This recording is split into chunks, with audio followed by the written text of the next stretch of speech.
guys, welcome to Silimuka Tech. Uyu munsi rero tugiye kuvuga ku bintu bijyanye no gukoresha free internet se cyangwa internet y'ubuntu. Abenshi niko mubyita, niko mubibona, abandi bantu babipostinze kuri YouTube, kuri Facebook, kuri Instagram cyangwa TikTok, bagiye babikoramo utuvideo. Uyu munsi rero ngiye kubereka ko ibyo bintu bishoboka. Ese waba ufite amafaranga igihumbi akakanya mu ruhago? Niba uyafite rero nyarukira ku cyicaro cya MTN cyangwa Mango 4G ugure simukadi ya MTN ya Mango 4G, kubera ko ubu igiceri cy'ijana watakazaga ugura megabyte ujyana kuri social media yo kwereka uburyo ushobora kukizigama. Abantu benshi ndabizi ibintu ntabwo muri bubyizere, ariko ni ibintu bishoboka kandi bibaho step by step. Rero icyo ngusaba, reba ko wakanze like kuri iyi video kandi subscribe niba ari ubwa mbere ugeze kuri ino channel, ubone nkwereke amayeri ugiye gukoresha, noneho nawe ugasezera ku bintu bijyanye no kugura amamega ukoresha ino application ngiye kuguhereza. Ariko ukaba usabwa ikintu kimwe bibiri: smartphone yawe ndetse na simukadi ya Mango 4G. Ikindi usabwa ni ukuba warakoze subscribe kuri iyi channel ya Silimuka Tech. Rero reka nkwereke step by step uburyo bino bintu ugiye kubikora bikagenda neza. Nibikunda utubwira aho hasi muri comment, wandikemo comment ivuga ati byakunze. You are welcome.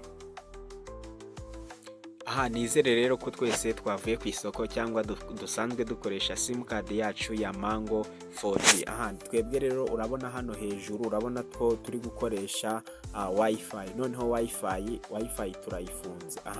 Noneho ikindi gikurikiyeho, tugiye kuza muri setting ya telefone yacu. Kandi hano kuri sim and network setting.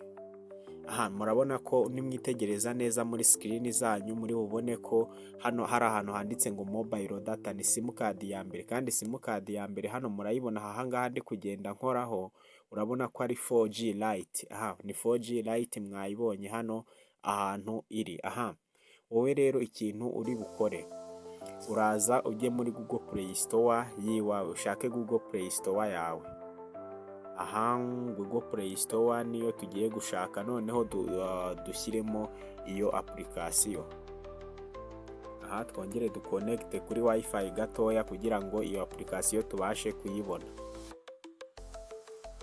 Uraza hano muri search, wandike M5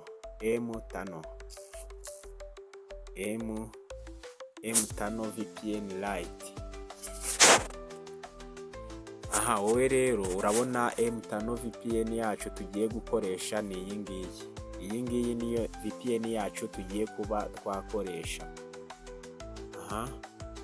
Noneho twebwe turaza tuyikirikeho.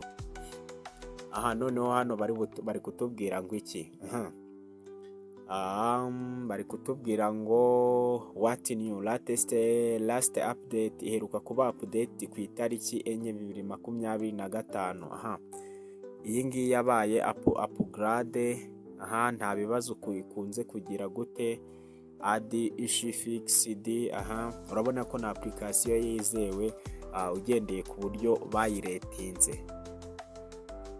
Noneho uraza urebe rating yayo hano hepfo, urabona ko ifite rating ya 4.4.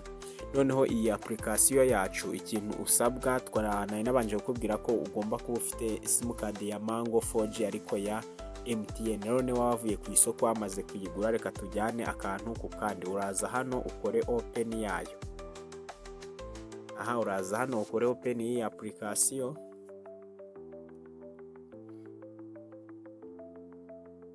Utegereze ino application yacu ibe yafunguka.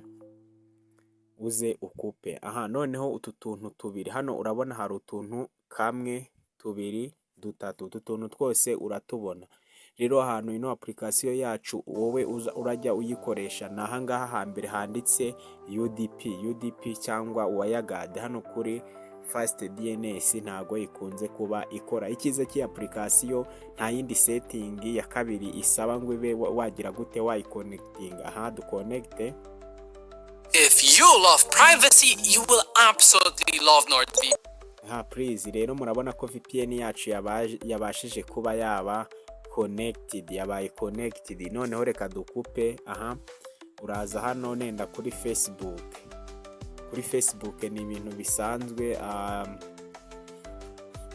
Aha urabona rero ko kuri Facebook byamaze gufunguka.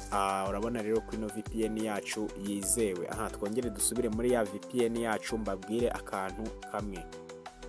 Aha iyi VPN yacu rero ikiza nta setting n'imwe isaba cyangwa se ngo isabe fayiro runaka nk'andi ma VPN agiye atandukanye, ariko inama nakugira iyi VPN ntago bajya bakoresha VPN baploadinga video ku ma YouTube. Ukoresha data kugira ngo wirinde yuko bazaba bascaminga channel yawe. Rero reka nkusabe support, kandi like kuri iyo video, kandi subscribe niba utarayikanda. Nanjye niyo support ngusaba kugira ngo ino video n'abandi bose babe babasha gukomeza kuyibona.